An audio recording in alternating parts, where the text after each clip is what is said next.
दो परिवार के डीएनए आपस में जुड़ते हैं तो दोनों परिवार की समस्याएं मिलकर के एक बड़ा सा पहाड़ खड़ा कर देती हैं। हाँ जी। सबसे पहले जो प्रहार होता है वो होता है महिलाओं पे, जी। घर की महिलाओं पर, हाँ जी।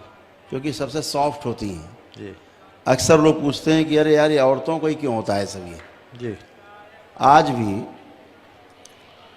10 महिलाएं और 10 पुरुष जी। अलग अलग दिशा में रात में छोड़ दो, जी।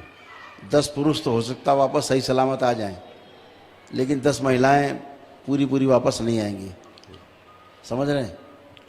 क्योंकि आप स्वयं भी उस विभाग में हो जहाँ आप समझ सकते हो।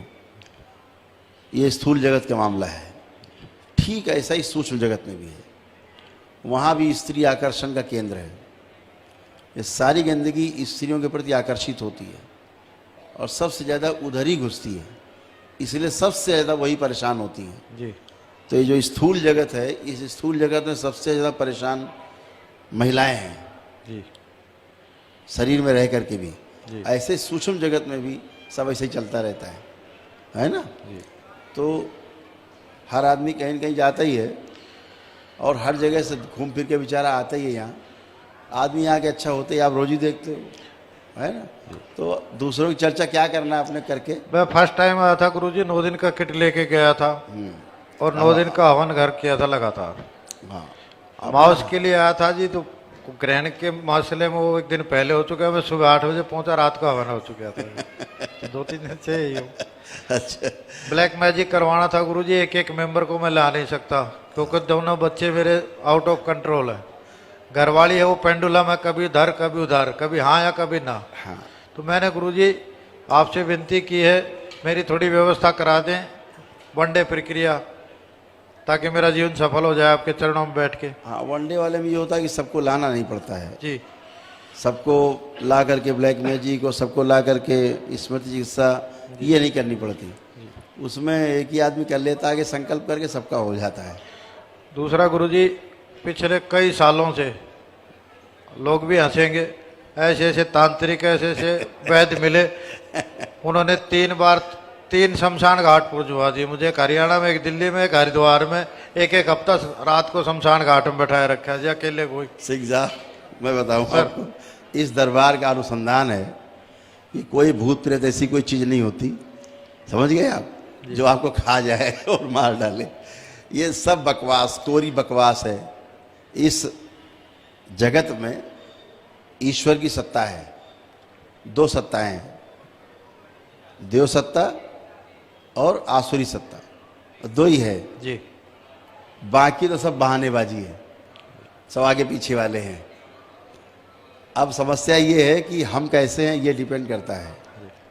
समस्या अपने से शुरू होती है जी। और अपने से ही समाधान मिलता है, बाहर कुछ भी नहीं है। ये शरीर इतना करामाती है, सारी सत्ता इसी में है, सत्ता के हर सत्ता के अंश इसी में है। जी गुरुजी। समझ रहे हैं ना? हाँ जी। जैसे कि आपके डिपार्टमेंट से मान लीजिए एक सिपाही यहाँ पे आप बैठ करके बाहर और पहरा दे रहा है, जी। पहरे पे है। इसका मतलब समझो कि पूरे प्रदेश की पुलिस पहरे पे है, जी। क्योंकि वो उनका धारक वाहक है, जी। उनका अंश है, एक कांस्टेबल। जी। तो ये मत कोई सोचे कि एक कांस्टेबल है केवल, जी। पूरा तंत्र बैठा है समझो। ठीक बात है। तो कोई गड़बड़ होगी तो पूरा तंत्र सक्रिय होगा उसके पीछे। जी।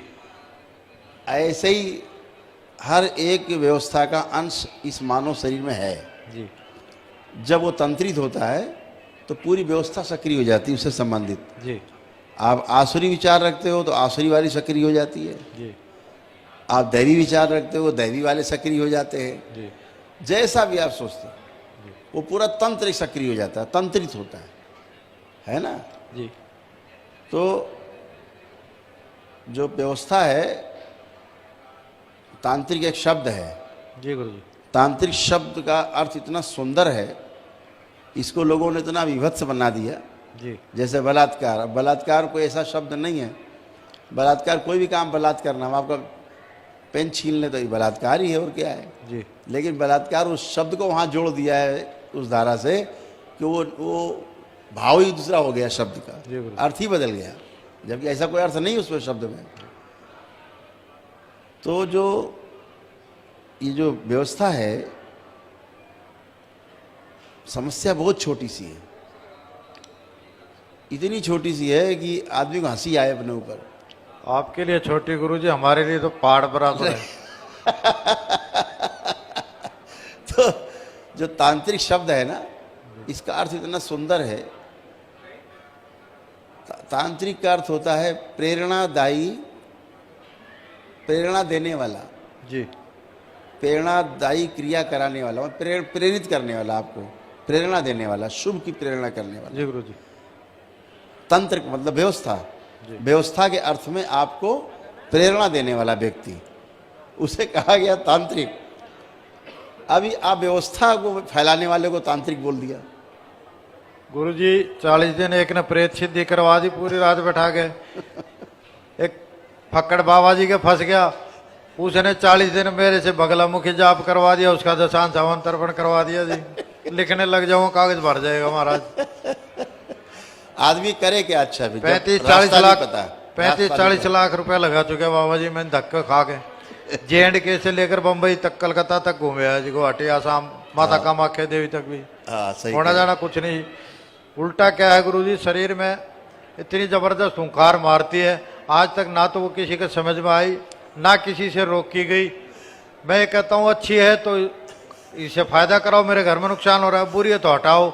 ना तो किसी से हटाने बस की, ना किसी के ये बताने बस की बीमारी क्या है गुरुजी। वो इसलिए नहीं हटा सकते कि समस्या नहीं दिख रही है उनको।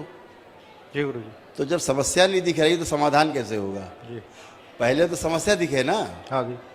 तो जब समस्या नहीं दिख रही तो कैसे उसका हल निकलेगा? तो ये ढिंडोरा पीटने वाले मैं देखता हूँ, अब मैं तो ज़्यादा समय रहता नहीं है। जी गुरुजी। बच्चे लोग ये दिखाते रहते दरबार के सब कि देखो ये एक वीडियो ऐसा हो रहा है, एक ऐसे कर रहा है। तो कभी कभी ये डरते हमको दिखाते नहीं है लोग, कभी कभी 2-4 महीने में दिखा देते देखो ऐसा हो रहा है। तो मैं देखता हूँ तो बड़ी अंदर से सहानुभूति होती है, उन लोगों के प्रति सहानुभूति होती है जो लोग ऐसी जगह जा रहे हैं, फंस रहे हैं, और ये निठल्ले कुछ भी नहीं जानते। आदमी तो अपनी पीड़ा में गया है, वो तो बेचारा भटक रहा है जी। वो तो ढूंढ रहा है, हर जगह जाने को तैयार है। मैंने तो देखा है लोग धर्म बदलने तक को तैयार हैं कि हम ठीक हो जाएं। ठीक बात है। ये भी मैंने देखा है, यहाँ लोग आए, फिर हमने वापस उनके धर्म परिवर्तन कराए। जी। कोई क्रिश्चियन हो गया तो कोई मुस्लिम हो गया। जी। इस दरबार ने, चूँकि हम ज़्यादा उसमें पढ़ते नहीं है कि उसका आपस में कोई वो हल्ला हो, जी। ये सब काम तो हम चुपचाप करा देते हैं जी कि फिर से हिंदू वापस बोले हम अच्छे हो जाएं। गुरुदेव हमने अच्छे तो हो ही, तुम खराब कब थे? जी गुरुजी। खराब तो हो गए जहाँ जहाँ गए तुम, ठीक बात है। अच्छे तो पहले तुम थे, पूजा पाठ करके ईश्वर के अच्छे हो सकते थे। अपने आप को त्रिकालदर्शी बताने वाला गुरुजी कहता है कि शक्ति आती है ओंकारवती को, उसके सामने ही उस चीज ने ओंकार भर दी। उसी वक्त लिख दिया जी, शक्ति आती है ओंकार भरती है। मैं कहा जी ये शक्ति कौन सी है तो बता दो। 3 दिन एक ही पर 31,000 रुपए की पर्ची पे गुरुजी, सुबह शाम 3 टाइम उस आदमी ने आमना सामना कर लिया, लेकिन तोड़ नहीं हुआ। लास्ट में मेरे को कह दिया 1 साल का टाइम। मैं कहा जी 1 साल में तो मेरा परिवार ही खत्म हो जाएगा, मैं क्या करूंगा यहाँ बैठ के। मैंने ये बोल दिया जी कर्जा हो रहा और कर लूंगा, लेकिन महीना 2 महीना टाइम रख ले, 1 साल की वेटिंग में तो भाई नहीं बात बनेगी। आप देखिए ये दरबार की व्यवस्था है भगवान भोलेनाथ की, माता कामाख्या की। ये दरबार ने सब व्यवस्था बनाई कि भाई चाहो तो नमन करके ठीक हो जाओ, बगैर रुपया पैसा खर्चा किए। भाई बहुत लोग होते, नहीं होता उनके पास, तो अपना प्रार्थना पूजा करके अच्छे हो जाओ, है ना। नहीं होते तो नौन करके ठीक हो जाओ, नहीं होते तो 1 दिन में ठीक हो जाओ। एक ही दिन में अपना चिकित्सा की और सब काम खत्म किया, गंदगी खत्म हो गई सब, वैसे ठीक हो जाओ। वो तो ईश्वरी व्यवस्था है, ईश्वर की व्यवस्था है। ये टोना टुकड़ा का मामला नहीं है, ये जादू टोना का मामला नहीं है, ये स्मृतियों का मामला है। स्मृति बड़ी खतरनाक है। अभी जब आदमी पूरा स्वस्थ हो जाता है ना बाहरी प्रभाव से, तो फिर अब स्वयं का प्रभाव होता है उसका, पिछले जन्मों का, तमाम कई जन्मों का, वो भी उसको पीछे से धक्के मारते हैं। और पूरे परिवार के पिछले जन्म जुड़े हुए हैं, फिर वो धक्का मारने शुरू करते हैं। तो दरबार एक सर्वतोमुखी समाधान की ओर ले जाता है आपको, कि मतलब हर जगह से समाधान आपका हो, ताकि आपको कहीं परेशानी ना हो। जी गुरु तो अभी तो बेचारे समस्या ही नहीं समझ पा रहे हैं ना, ये बैठ के, ये तो बस मदारीगिरी कर रहे हैं बैठ के, जादूगिरी। ये कर दिया, आदमी खेलने लग गया, अरे भाई महाराज जी ने बड़ा भारी काम कर दिया, वो तो खेलने लग गया। अरे भाई हम कहते हैं हम तो 5 साल का बच्चा बिठाओ, तो उससे खिलवा दें, जिससे को उसको खिलवा दें। जी गुरु जी 5 साल एक आदमी देखने, अरे ये तो त्रिकालदर्शी है। यहाँ जितने बच्चे बैठे ना, अभी बैठे, बाहर बैठे, अंदर बैठे, ये सब त्रिकालदर्शी हैं। जी ये दरबार के बच्चे हैं सभी, जी ये सब देखते हैं, जी सारा देखते हैं, तीनों काल देखते हैं। समझ रहे हैं ना? जी तो गुरु जी इतना हल्ला, अरे साहब महाराज जी तो त्रिकालदर्शी है, सब देख लेते हैं। कुछ नहीं महाराज, महाराज जी पहले अपना ही देख ले। मैंने 2 सवाल किए थे। ये सवाल किया था जी, इसका जवाब नहीं मिला। मैंने कहा दिया जी मेरा पोता पैदाइशी बीमार है, उसकी जन्म तारीख बता दो, टाइम बता दो, क्यों बीमार है। और मुझे मेरी जन्म तारीख असली मालूम है, टाइम मालूम नहीं, मुझे आप टाइम बता दो, मुझे आधार कार्ड का नोटों का नंबर नहीं चाहिए। अच्छा हम सिंह साहब, हम आपको अगर आपका नाम बता भी दें, क्या होगा उसको? उससे क्या हल होने वाला? हम पिता का नाम बता दें, बाबा का बता दें, आपके नोट का नंबर बता दें, आपके कितने पैसे जेब में पड़े बता दें, इससे आपको कुछ भला हो रहा है? गुरुजी छोटे लड़के का नाम लिख के एक ले दिया, उस पर पितर प्रेत बाधा है। वो मेरा लड़का तो पितर प्रेत बाधा पहले मेरे पे होगी, मैं तो तेरे सामने बैठा हूँ, उसको इतने घर की भी बता दी कि उसके ऊपर है। तो ये कुछ लॉजिक जमा नहीं। गली गली में हाल यही हो गया है। अब तो मैं इसीलिए इन लोगों को नाम नहीं लेता किसी का, इसलिए जी जी कि इनका नाम बढ़ेगा जी, इनके नाम ही नहीं लेना है, ठीक बात है किसी के नाम नहीं लेना अपने को। जी गुरु जी। अपने को तो एक काम करना है कि जो व्यक्ति सामने आया ये 100% अच्छा होना चाहिए, जी बस इतनी बात है।